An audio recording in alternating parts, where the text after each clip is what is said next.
Hello friends, कैसे हैं आप सभी। उम्मीद करता हूं आप सब लोग अच्छे ही होंगे। हमारे लास्ट वीडियो को बहुत सारा प्यार देने के लिए आपका बहुत बहुत धन्यवाद। वीडियो का टॉपिक देखकर आप समझ तो गए होंगे कि आज का वीडियो किस चीज़ से रिलेटेड होने जा रहा है। इस वीडियो को हमने मोटिवेशन सीरीज की वीडियो में इसलिए रखा है क्योंकि इसमें फ्यूचर से रिलेटेड जानकारी दी गई है, जिससे कि आप सब चीज़ों को समझ सको, उन्हें और अपने जीवन में यूज़ कर सको।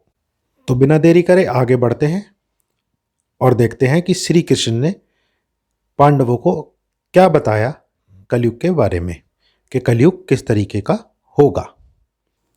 तो ये कहानी शुरू होती है द्वापर युग में। मैं आपको बता दूं, हिंदू धर्म ग्रंथों के अनुसार हमारे यहाँ 4 युग होते हैं। सबसे पहला युग था सतयुग, फिर त्रेता युग, फिर द्वापर, और जो अब वर्तमान में चल रहा है वो सब कलयुग है। तो यह कहानी शुरू होती है द्वापर युग में, जब पांडवों को जुए में छल से हराया गया था और शर्त के अनुसार उन्हें वन में जाना पड़ा था। तो वन में जाने से पहले वो सब लोग श्री कृष्ण से मिलने आए। तब 5 पांडवों में से एक पांडव का नाम सहदेव भी था। तब उन्होंने श्री कृष्ण से पूछा कि हे श्री कृष्ण, आज तक हमने कोई भी पाप किया नहीं है, लेकिन फिर भी हमें इस तरीके का दंड क्यों भुगतना पड़ रहा है और हमें ये सारे कष्ट क्यों झेलने पड़ रहे हैं। तब श्री कृष्ण ने कहा, प्रिय सहदेव, द्वापर युग अपने अंतिम चरण पर है और कलयुग आने वाला है, और यह सब जो हो रहा है वो कलयुग के प्रभाव की वजह से हो रहा है। इतना सुनने के बाद युधिष्ठिर बोले, हे वासुदेव, कलयुग तो अभी आया भी नहीं है और इसका इतना भयंकर परिणाम है, और जब हकीकत में कलयुग शुरू हो जाएगा तो इसके परिणाम और भी भयंकर होंगे। कृपया करके आप हमें यह बताइए कि कलयुग किस तरीके का होने वाला है। इस पर भगवान श्री कृष्ण ने कहा कि आप 5 भाई वन में जाइए और जो भी चीज़ आपको सबसे पहले दिखे वो आकर मुझे बताना, जिससे कि मैं आपको कलयुग के बारे में बता पाऊंगा। ऐसा सुनने के बाद सभी के सभी पांडव अलग अलग दिशाओं में चले गए। कुछ समय बाद 5 के 5 भाई श्री कृष्ण के पास लौट कर आए। तब श्री कृष्ण ने बोला कि आप सभी मुझे एक एक करके जो भी चीज़ें आपने देखी हैं मुझे बताते जाना, और मैं साथ ही साथ आप सभी लोगों को उसका अर्थ बताता चला जाऊंगा। क्योंकि पांडवों में सबसे बड़े भाई युधिष्ठिर थे, तो युधिष्ठिर ने कहा, हे श्री कृष्ण, मैंने 2 सूंड वाले हाथी देखे, इसका क्या मतलब है। तब श्री कृष्ण ने कहा कि युधिष्ठिर, इसका अर्थ यह है कि कलयुग में ऐसे लोगों का राज्य होगा जो दोनों ओर से शोषण करेंगे। इसका मतलब यह है कि वो बोलेंगे कुछ और करेंगे कुछ और, मन में कुछ और होगा और कर्म में कुछ और होगा, और ऐसे ही लोगों का कलयुग में राज्य होगा। और आज हम अगर इस चीज़ को देखें तो ये सब चीज़ें सत्य भी साबित होती हैं, क्योंकि हमारे चारों तरफ इसी तरीके के लोग हैं जो मुंह से कुछ और बोलते हैं और करते कुछ और हैं। युधिष्ठिर के बाद भीम की बारी आती है। भीम श्री कृष्ण से कहते हैं कि मैंने जो देखा है वो तो अत्यंत आश्चर्यजनक है। भीम कहते हैं कि मैंने ऐसा देखा है, एक गाय ने अपने बछड़े को जन्म दिया है और जन्म होने के बाद ही वो गाय अपने बछड़े को इतनी बुरी तरीके से चाट रही है कि उसका बछड़ा लहूलुहान हो गया है। हे श्री कृष्ण, इसका क्या मतलब हो सकता है। इस पर भगवान श्री कृष्ण कहते हैं कि इसका अर्थ है कि कलयुग का मनुष्य अपने पुत्र पौत्रों से आवश्यकता से अधिक लाड़ लड़ाएगा।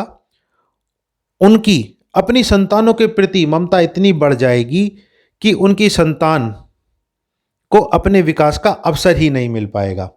मोह माया में ही घर बर्बाद हो जाएगा। और श्री कृष्ण कहते हैं कि अगर किसी का बेटा घर छोड़कर साधु बनेगा तो हजारों व्यक्ति दर्शन करेंगे, किंतु यदि अपना बेटा साधु बनेगा तो रोएंगे कि मेरे बेटे का क्या हो गया। इतनी सारी ममता होगी कि उसे मोह माया और परिवार में ही बंद कर रह जाओगे और उसका जीवन वहीं ख़त्म हो जाएगा। आप हकीकत में आज की डेट में देखते भी हैं कि सभी अपने बच्चों से या अपने परिवार से इतना ज़्यादा प्रेम करते हैं कि उन्हें स्ट्रगल करनी भी नहीं पड़ती बच्चों को, जिसके कारण आज के समय में बच्चे बिगड़ते जा रहे हैं। तीसरे नंबर पर अर्जुन बताते हैं, हे श्री कृष्ण, मैंने जो देखा है वो तो इससे भी ज़्यादा आश्चर्यजनक था। अर्जुन कहते हैं कि मैंने एक ऐसा पक्षी देखा जिसके पंखों पर वेद की ऋचाएँ लिखी हुई थीं, यानी कि वेद की वाणियाँ लिखी हुई थीं, और वह पक्षी मुर्दों का मांस खा रहा था। यह सुनकर श्री कृष्ण मुस्कुराते हैं और कहते हैं कि कलयुग में ऐसे लोग रहेंगे जो बड़े ज्ञानी और ध्यानी कहलाएंगे।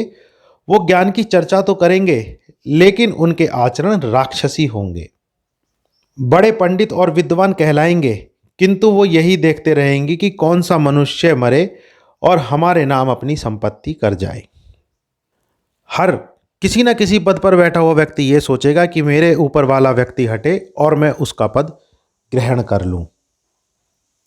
और चाहे व्यक्ति कितना भी बड़ा क्यों ना हो, उसकी हमेशा जो दृष्टि रहेगी दूसरे व्यक्ति के धन, दूसरे व्यक्ति के पद पर रहेगी। और भविष्य में ऐसे लोगों की संख्या बहुत ही ज़्यादा होगी और सत्पुरुष कोई कोई ही होगा। और अगर आप इस सब चीज़ को देखें भी तो आज वास्तविकता यही दिखाई देती है।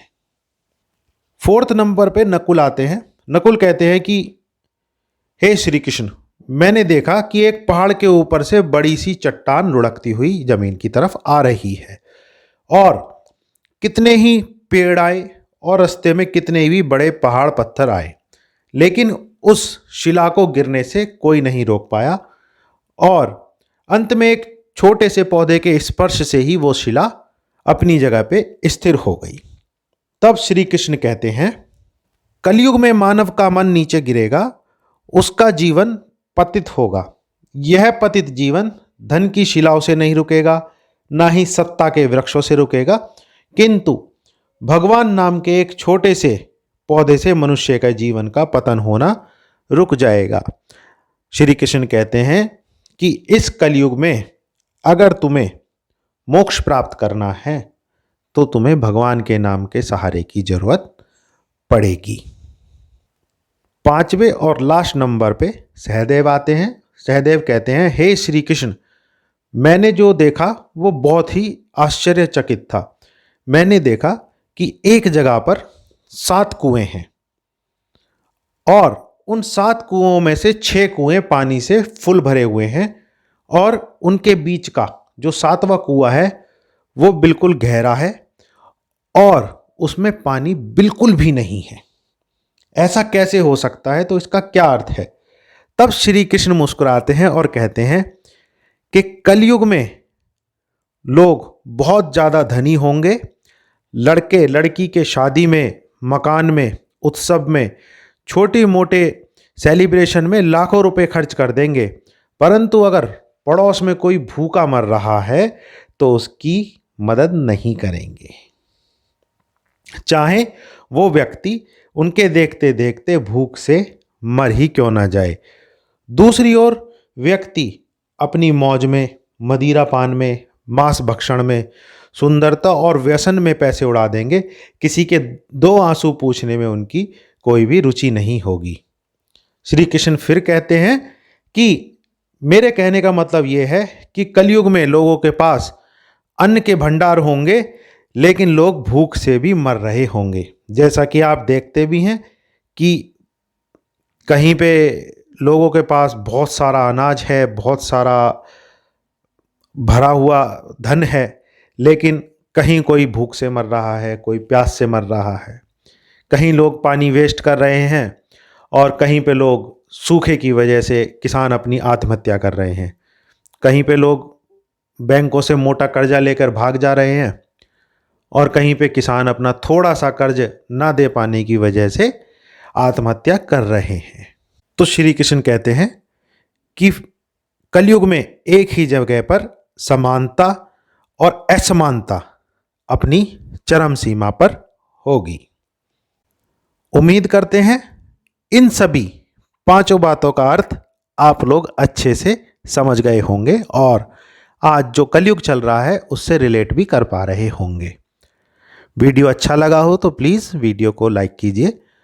ऐसे ही इंटरेस्टिंग वीडियो के लिए हमारे चैनल को सब्सक्राइब कीजिए और वीडियो को अपने फ्रेंड्स एंड फैमिली में शेयर कीजिए। वीडियो को कंप्लीट देखने के लिए आपका बहुत बहुत धन्यवाद। जल्दी ही मिलते हैं आपको फिर एक नए टॉपिक के साथ।